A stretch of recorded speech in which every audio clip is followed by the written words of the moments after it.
हम अपनी ज़िंदगी में कई तरह के लम्हे जीते हैं। कुछ हमारे लिए सीख बनती हैं तो कुछ हमारी यादें बन जाती हैं। ये कहानी कुछ इसी तरह से है। रोशन अपनी माँ बाप का इकलौता औलाद था। उसका घर रेनोवेशन होने वाला था जिसमें 6 महीने लग गए थे। इसलिए उसके माँ बाप ने उसके घर के करीब में ही जो घर था उसको ही रेंट पे ले लिया। पर रोशन को वो घर पसंद नहीं आ रहा था क्योंकि उसके घर के आगे वह घर बहुत ही छोटा था। उस घर की सबसे खूबसूरत जगह उसकी बालकनी थी जो रोशन को बहुत पसंद आई थी। वह रोज़ बालकनी पर खड़े होकर कॉफ़ी पिया करता था।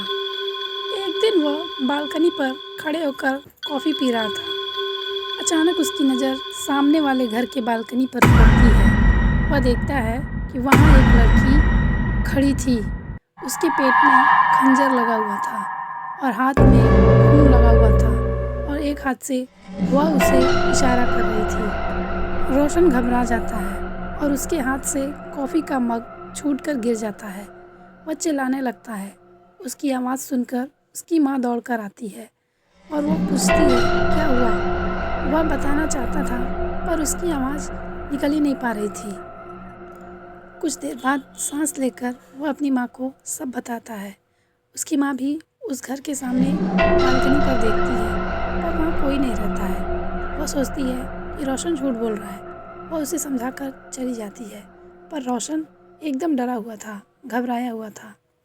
दूसरे दिन जब रोशन अपने डॉगी को लेकर वॉक पे जा रहा था, अचानक उसकी नज़र फिर से उसी घर की बालकनी पर पड़ती है।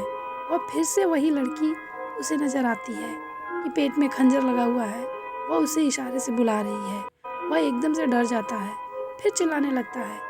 उसकी माँ दौड़कर आती है और वह फिर अपनी माँ को सब कुछ बताता है पर उसकी माँ उस पर यकीन नहीं करती क्योंकि उसे वहाँ कोई नज़र नहीं आता। वह सोच रही थी कि रोशन झूठ बोल रहा है। पर रोशन ने इस बार उस लड़की का वीडियो बनाया था।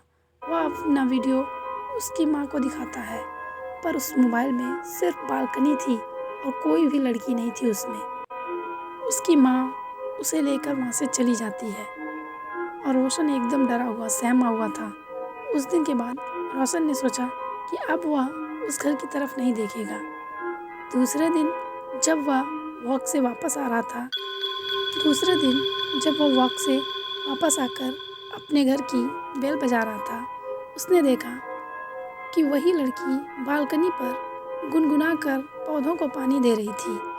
वह एकदम से हैरान रह जाता है। फिर अचानक से एक लड़का पीछे से आता है और वह लड़की खड़ी हो जाती है। वह देखता है कि चाकू उसके पेट में अभी भी लगा हुआ है और उसके शरीर से पूरा खून निकल रहा था।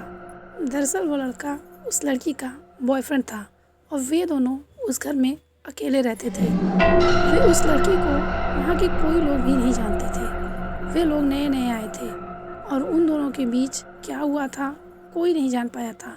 उस लड़के ने चाकू घोंपकर उस लड़की की हत्या कर दी थी। वो बालकनी से गिरकर मर गई थी। छानबीन करने पर यही सच्चाई सामने आई थी। जब सच सबके सामने आ जाता है तब रोशन की माँ उसकी बात पर भरोसा कर लेती है कि मेरा रोशन सही बोल रहा था। कहानी ख़त्म हो जाती है। अगर कहानी अच्छी लगी तो हमारे वीडियो को लाइक और चैनल को सब्सक्राइब कीजिएगा।